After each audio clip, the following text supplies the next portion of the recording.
Olá, povo de Deus, estamos voltando, tive que cancelar aquela gravação e refazer ela de novo, começar uma nova, para não perder o que já foi gravado. Seja bem-vinda, Lídia, bom ter de volta. Voltando ao ponto que eu estava. Então nós temos que elevar a nossa mente ao entendimento de Deus, a uma mudança de mentalidade, que a gente sai de uma perspectiva secular de enxergar o mundo para uma cosmovisão bíblica. O que é uma cosmovisão bíblica? É enxergar a palavra de Deus de Gênesis a Apocalipse como um todo.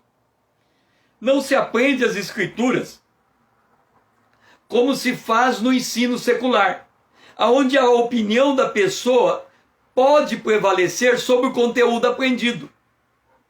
No caso da Bíblia, nós temos que elevar os nossos pensamentos a Deus para compreender a linguagem bíblica.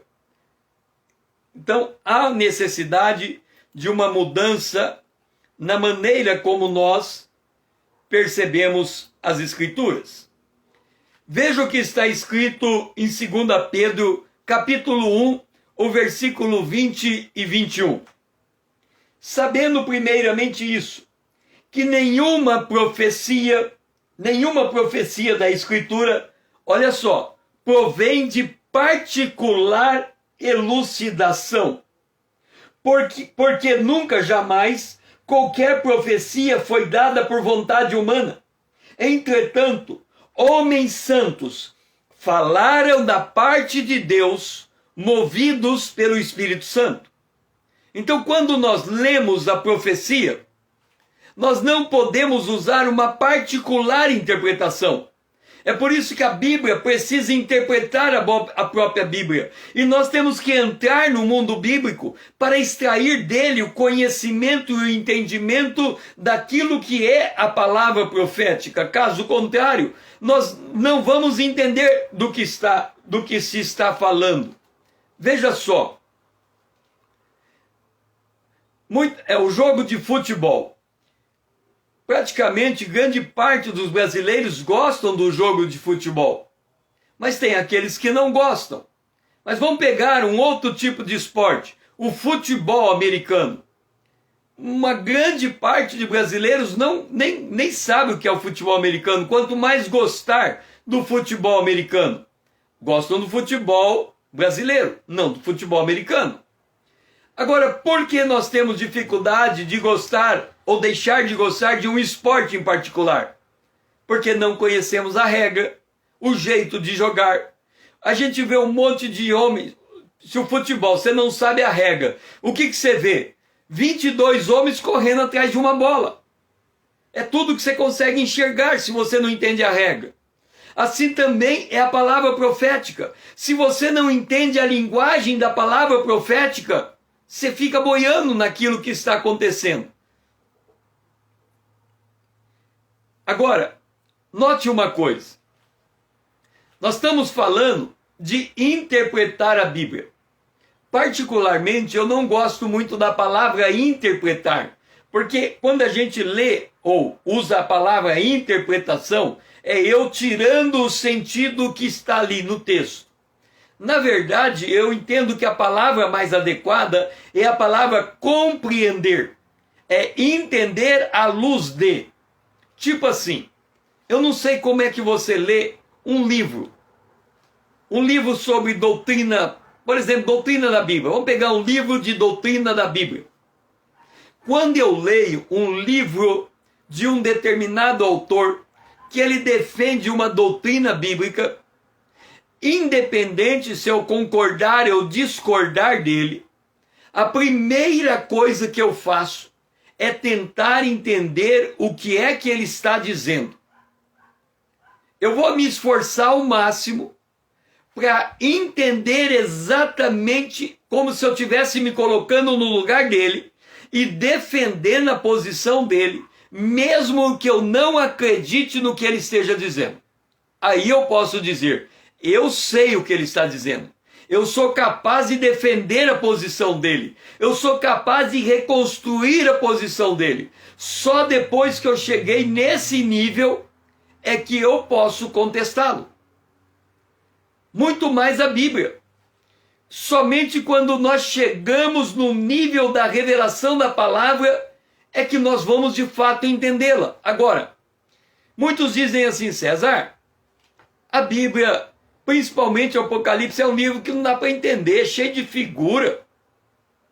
Então vamos olhar se a Bíblia é um livro cheio de figura, difícil de entender.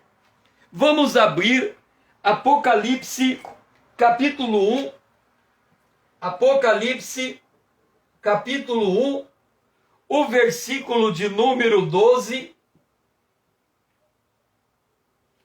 O versículo de número 12 e o versículo de número 13. 12 e 13. Olha o que está escrito no texto. Voltei-me para ver quem falava comigo. Então ele está descrevendo uma visão. E voltando, olha só, e voltando, eu vi 7 candeeiros. Olha o que ele viu. Ele viu 1, 2, 3, 4, 5, 6, 7 candeeiros. Foi o que ele viu. 7 candeeiros. Aí ele diz assim, e no meio do candeeiros eu vi um filho de homem. Seja bem-vindo, Gandara. Olha só, ele está descrevendo o que ele está vendo. Eu estou vendo 7 candeeiros e no meio do candeeiro um semelhante ao filho de homem com vestes talares e cingido à altura do peito com uma cinta de ouro. Aí você fala, César, tá vendo como a Bíblia é um livro enigmático? O que significa candeeiro? Por que aparece um semelhante ao filho do homem andando no meio de candeeiro? Que coisa mais estranha é essa, César? O que é candeeiro? Aí a Bíblia é autoexplicável. Ela explica a si mesma. Aí nós vamos ler Apocalipse, capítulo 1, versículo 20. E olha o que está escrito lá.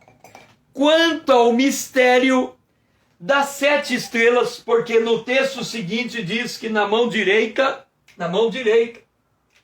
aqui na mão direita, tem 7 estrelas, 2, 3, 4, 5, 6, 7. Na mão direita tem 7 estrelas, e aí diz assim, as 7 estrelas que viste na minha mão direita, e os 7 candeeiros de ouro, são as 7 estrelas são os anjos das 7 igrejas. E os 7 candeeiros são 7 igrejas. Aí a gente fica assim, cara de bobo.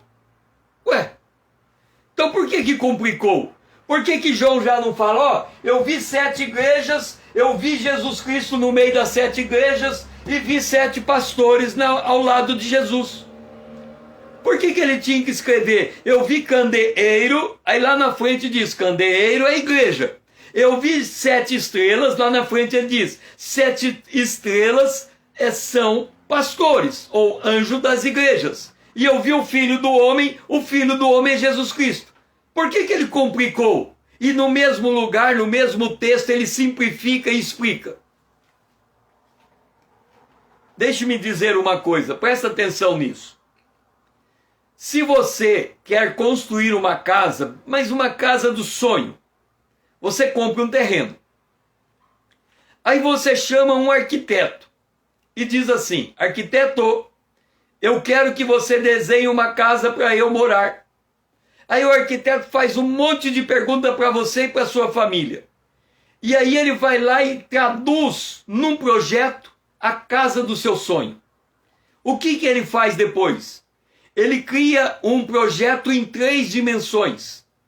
E aí, como é 3 dimensões, você vai andando. Você vê, você entra dentro do quarto, olha para cima, olha para baixo. Você põe um móvel, tira móvel, põe o outro, tira outro. Você pode.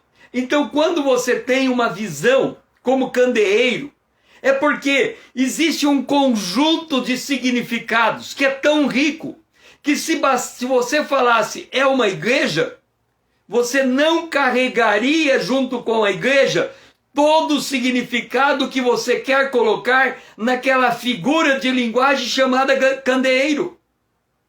Então não é que a Bíblia se complica, é que a Bíblia quer usar o mínimo de recurso, o mínimo de palavra para obter o máximo de sentido para dizer para você, entenda o que você está vendo, olhe, ande, pegue, apalpe, vire, mexe, entenda o que você está vendo. É como se você entra na visão, você percorre a visão. Então esse é o sentido de dizer que a Bíblia explica a própria Bíblia. É um texto lançando luz sobre o outro texto. E à medida em que a própria palavra de Deus vai revelando para nós o que ela quer de fato nos dizer, nós vamos entender. Veja só. A palavra profética, ela é equivalente a um mapa e um roteiro. Observe isso aqui. Isso aqui é um mapa. O mapa tem um ponto de partida, tem um ponto de chegada. Tem os marcos intermediários para você se localizar nele. Sabe por quê nós temos dificuldade de entender os dias de hoje?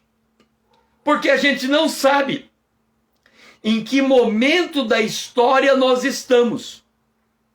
Porque se a gente soubesse com convicção qual é o texto bíblico que revela qual é a história, nós estaríamos seguros diante da palavra profética do significado desta palavra. Veja você o que se passou comigo certa feita. Eu estava assistindo televisão no horário do noticiário. E ao assistir a televisão no horário do noticiário, eu vi uma notícia de uma igreja nos Estados Unidos. Aquela igreja estava sendo inaugurada e ela chamou a atenção do repórter. Por que aquela igreja chamou a atenção do repórter? Porque a igreja tinha o templo, como a gente tem o templo, e tinha um hall de entrada.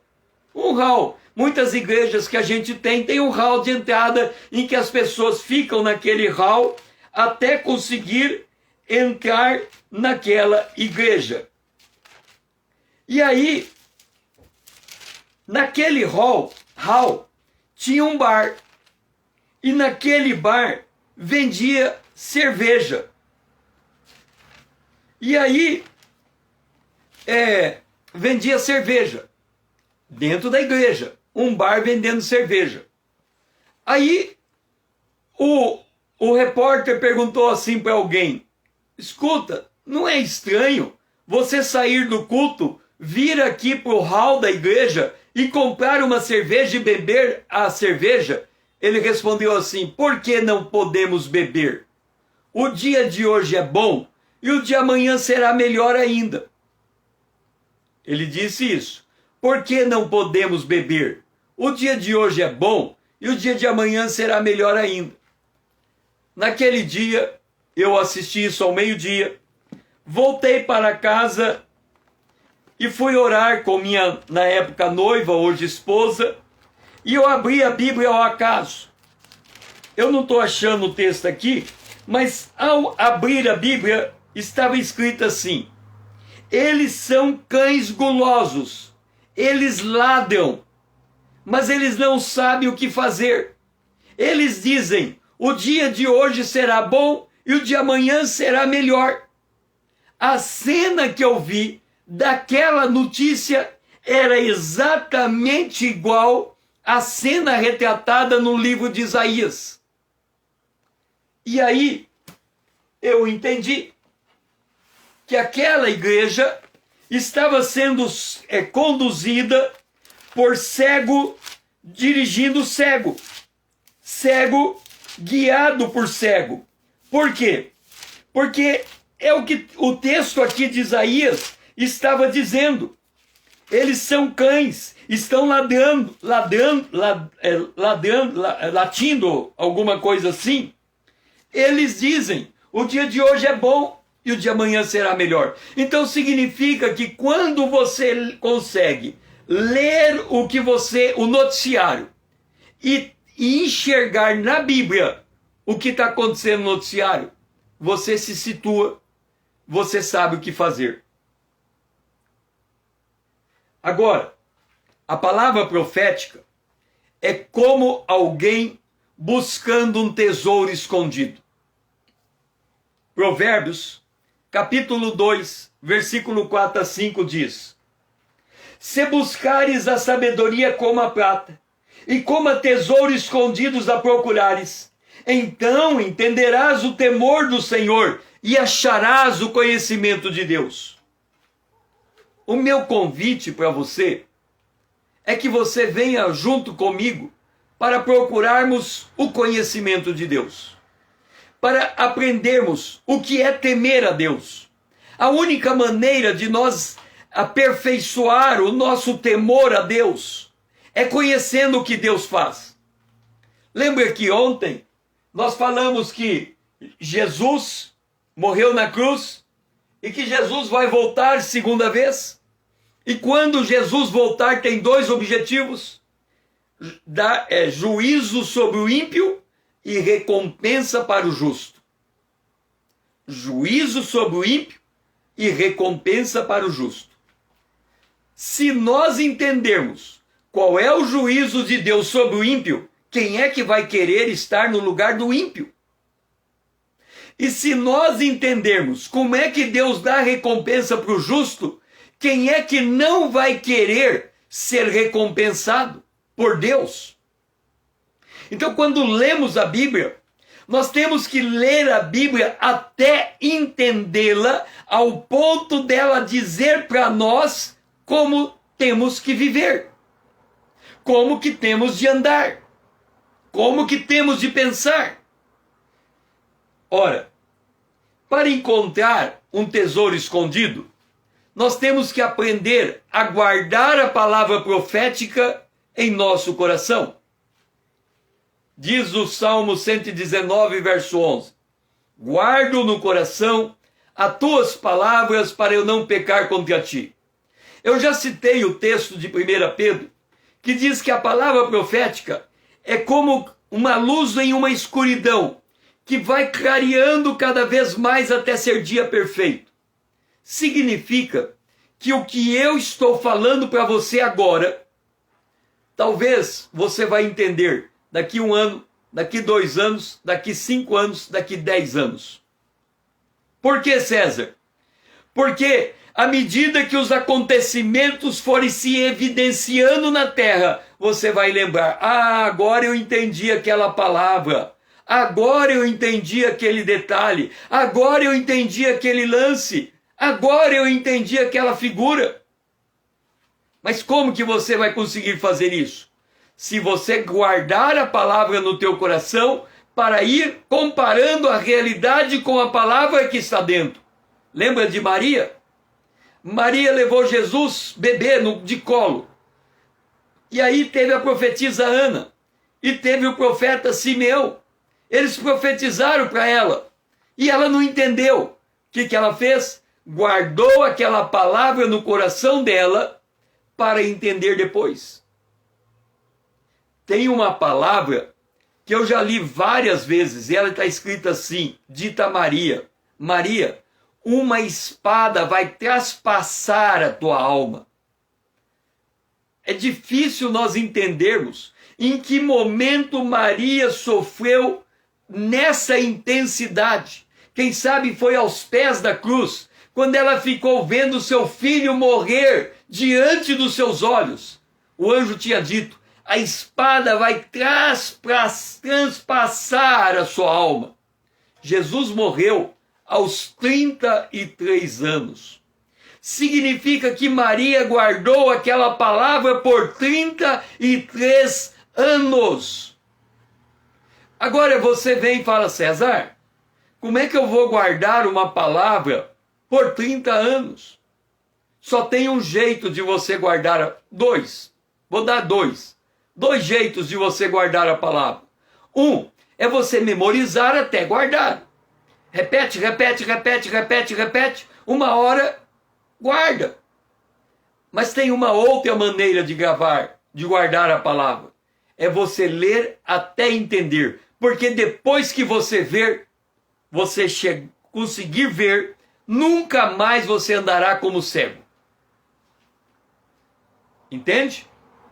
Se eu ler a Bíblia e entender o que está escrito, eu vou ver. E se eu enxergar, eu nunca mais vou conseguir andar como quem é cego. Então esta é a outra forma de entender a palavra profética. É por isso que eu estou chamando você para vir comigo.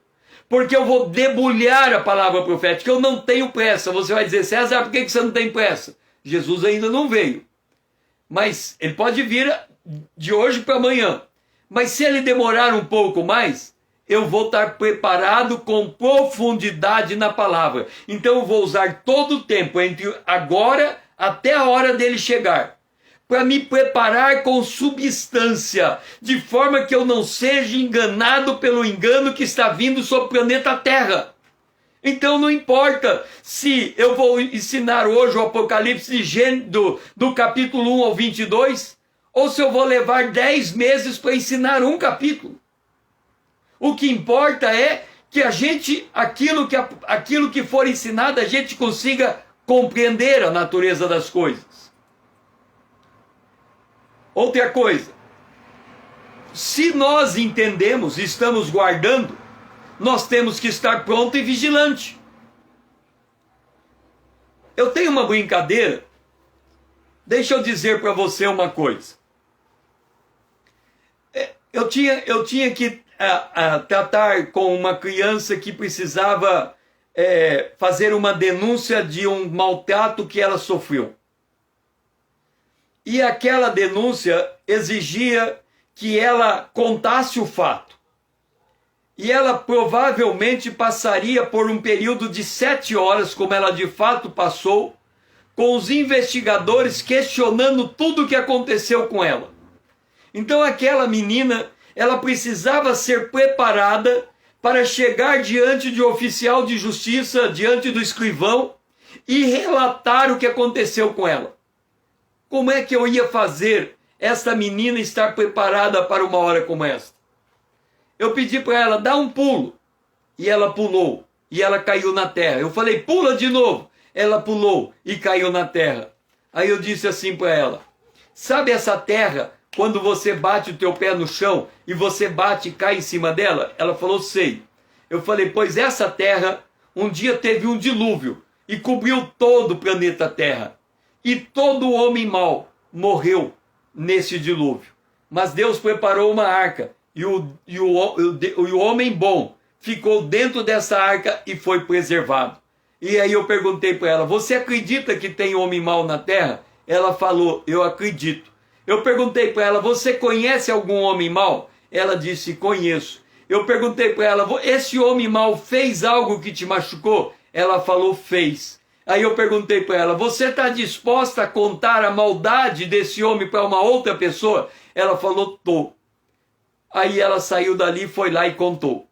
Por quê? Ela fez uma conexão entre a experiência dela com a experiência da palavra de Deus. Um evento que aconteceu na palavra de Deus. Então, quando nós compreendemos ao ponto de nos identificar com aquele evento, aquilo fica conosco e nós nos tornamos prontos e vigilantes. Lucas 12:37. Bem-aventurado aqueles servos, a quem o Senhor, quando vier, os encontre vigilantes. Em verdade vos afirmo que ele há de cingir-se, dar-lhe lugar à mesa, e aproximando-se o servirá. Se você caminhar junto comigo nessa conta do Instagram, à medida em que eu vou passando a palavra profética, no mínimo, você está atento. Opa, pera lá, ele está falando isso, está acontecendo aquilo. Será que bate? Será que casa? Quer dizer, você está no estado de prontidão o tempo todo. Eu lembro que eu ensinei um dia a Bíblia, o Apocalipse, numa igreja. Quinta noite, sexta noite, sábado de manhã, sábado de tarde, sábado à noite, domingo de manhã e domingo à noite. 7 sessões. Eu ensinei o livro do Apocalipse em 7 sessões. Isso em Dourados, Mato Grosso do Sul. Uma mulher que estava lá naquele dia, ouvindo a ministração do Apocalipse, ela saiu de lá incomodada, porque ela estava brigada com uma pessoa, e essa pessoa morava em Cuiabá, Mato Grosso. Ela pegou um ônibus, foi lá em Cuiabá pedir perdão. Veja quando a palavra de Deus desperta você, você se torna vigilante e parte para a ação. Você não fica na sua zona de conforto. Esse é o propósito de entender a palavra. Bem-aventurado o servo que estiver nesse estado de prontidão. Eu me lembro que, quando pequeno, eu lia o livro de Bang Bang, Faroeste. Não sei quem daqui já leu aquele livrinho de Faroeste. E uma das lições do livrinho de Faroeste que eu aprendia era que o mocinho nunca podia dar as costas para o seu inimigo. Então, quando ele sentava no bar, ele sentava de frente para a porta e atrás dele a parede. E eu adotei aquele comportamento. Então, quando eu vou num restaurante, eu sento voltado para a porta. Por exemplo, eu tenho dificuldade em ambiente de trabalho em que eu vou escrever aquelas baias em que uma pessoa chega nas minhas costas e eu não estou vendo a pessoa e eu fico olhando a parede. No meu entendimento, a baia tem que ser o contrário. Se uma pessoa chegar, eu tenho que ver ela de frente, eu não posso deixar ninguém nas minhas costas. Isso é viver em prontidão, em vigilância. Lembra quando Deus escolheu os 300 valentes de Gideão? Ele diz, manda beber água. Os valentes de Gideão beberam água, como quem vai preparar para sair correndo. Os outros que beberam água de joelho no chão, pegando água para beber, foram milhares de pessoas. Não puderam ir para a guerra, só 300 estavam habilitados, estavam em posição de vigilância. Então, estudar a palavra profética não é só saber esse e aquele evento.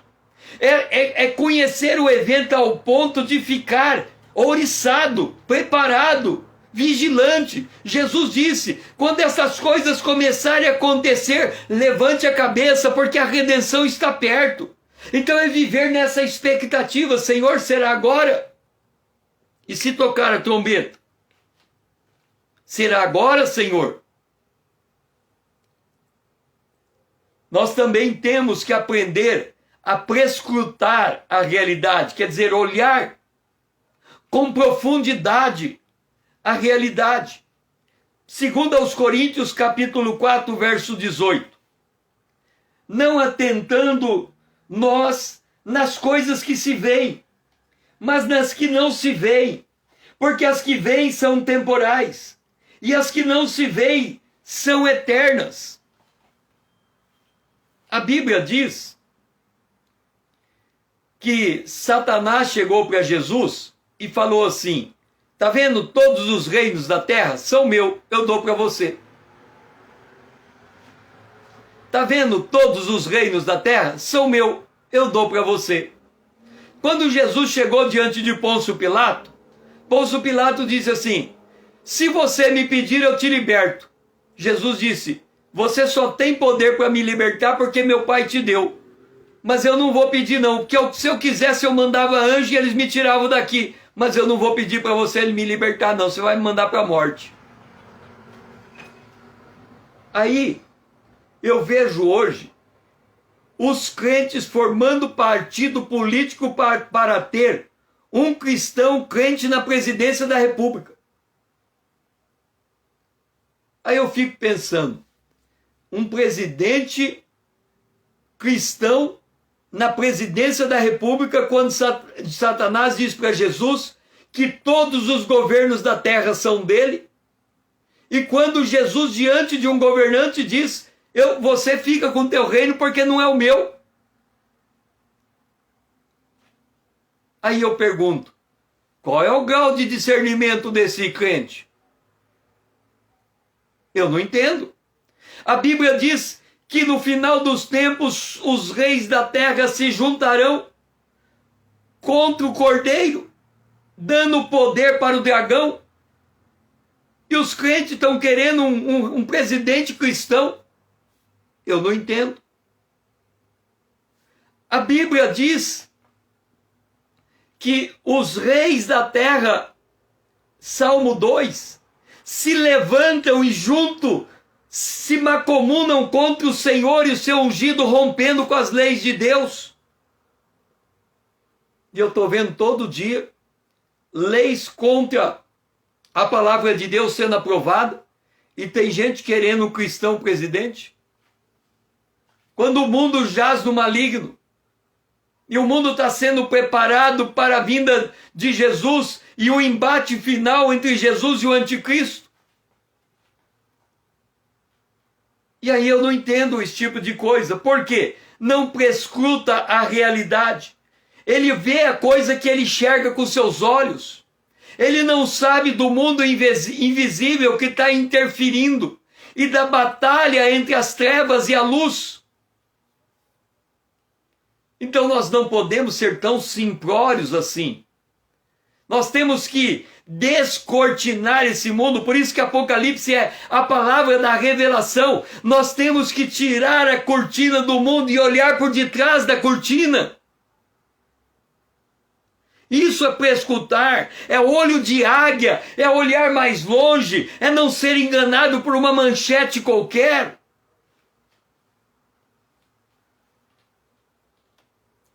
Nós também temos que considerar o nosso destino eterno.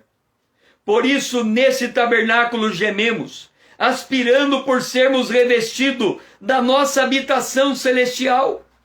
A nossa maior expectativa diária. Hoje, quantos milhares de cristãos estão morrendo por causa dessa pandemia que está aí vindo aí? Mas na hora que está morrendo tem que entender que esta carne mortal vai ao pó, mas nós seremos revestidos de um corpo incorruptível, apropriado, habilitado e preparado para viver a eternidade. Então nós temos que considerar essas coisas. E nós temos que compreender o nosso papel profético. Olha o que Davi disse. Pois ainda é pouco aos teus olhos, Senhor Deus, de maneira que também falaste a respeito da casa do teu servo para tempos distantes. E isso é instrução para todos os homens, ó Senhor Deus. Davi, que viveu 700 anos antes de Jesus, sabia que os eventos da sua casa tinham reflexo na palavra profética para toda a eternidade. Assim também nós, quando nós sabemos, olhamos para Efésios e diz que nós somos predestinados para filhos de Deus por adoção, significa que nós temos um papel profético a cumprir. Deixe-me dizer uma coisa. Você tem certeza? Eu não estou pondo dúvida em você, eu quero que você afirme. Você tem certeza que será arrebatado? Se você responder, provavelmente vai me dizer: César, eu tenho certeza. Ótimo, tem que ter mesmo. Agora eu vou fazer uma segunda pergunta depois dessa. Você está na terra, vai receber um corpo glorificado. Um segundo depois você vai estar nas nuvens, junto com Jesus, e dali você vai para algum lugar. Eu pergunto, você sabe o que você vai fazer um minuto depois que você for arrebatado? Será que você vai chegar lá em cima, de bobo alegre, um monte de coisa acontecendo, e você olha para um lado e para o outro, igualzinho cara de sonso, não sabe o que se passa? Ou você quer hoje receber um treinamento para que no dia que você for arrebatado, no segundo instante seguinte, você saiba exatamente o que você vai fazer no céu? Porque hoje a gente pergunta para o crente o que vai fazer no céu, tudo que ele sabe dizer é que nós vamos ficar tocando harpa e adorando a Deus. Não tem a menor noção do que acontece no céu. Se eu disser para você que o maior sonho que eu tenho é quando eu for arrebatado, depois de passar um tempinho das coisas acontecendo, eu conseguir comer melancia no céu. Você vai dizer, César, você quer comer melancia no céu? Quem disse que nós vamos comer no céu? Não sabe o que vai fazer lá. Nós temos que saber o que vamos fazer no momento seguinte ao arrebatamento. Eu entendo que o livro do Apocalipse tem um único objetivo para quem é a igreja de Deus. Aqueles que estão se preparando para arrebatamento. O objetivo maior do Apocalipse para a igreja de hoje é preparar ela para o que ela vai fazer 1 minuto depois que ela for arrebatada. Para ela não entrar no céu de bobo alegre. A coisa acontecendo de um lado para o outro e ela não sabe de nada. O Apocalipse é para tirar a gente dessa ignorância das coisas celestiais e nos colocar em linha com o exército de Deus. Sabe o jogo de videogame? Você fica treinando ali no videogame? O Apocalipse é igualzinho jogo de videogame. Você está treinando para o que você vai fazer 1 minuto depois que você for arrebatado. Foi muito bom ter você comigo nesta live. Nós aprendemos hoje que os marcos proféticos são importantes para nos situar no fluxo da história e achar o nosso lugar nesse fluxo. Nós aprendemos que a palavra profética, ela é um mistério, mas ao mesmo tempo a própria Bíblia revela o seu conteúdo. Nós aprendemos também que devemos guardar a palavra profética, estar pronto e vigilante, entender a realidade à luz da palavra profética, considerar o nosso destino eterno e saber o que é que nós vamos fazer 1 minuto depois que formos arrebatados. Eu espero você amanhã às 20 horas, aqui nesse mesmo lugar, se o Senhor nos permitir e Jesus não voltar, para irmos para a parte 3 desse primeiro módulo, a palavra profética. Faz esse vídeo chegar mais longe. Eu preciso que você me ajude a fazer essa mensagem chegar mais longe. Pega o aviãozinho e mande esse vídeo para os seus amigos. Por outro lado, venha fazer parte da minha comunidade. Vamos aumentar e tornar essa comunidade visível. Venha ser venha ser meu seguidor. Ajude a essa comunidade se tornar uma significativa comunidade daqueles que estão dispostos a andar com Deus em estado de vigilância. Vamos formar aqui o exército para a hora da batalha, o exército de Deus para a hora da batalha final. Que o Senhor seja louvado e você tenha uma noite e uma manhã abençoada, e eu conto com você também na manhã com Deus, 5 horas em ponto, nessa mesma conta do Instagram.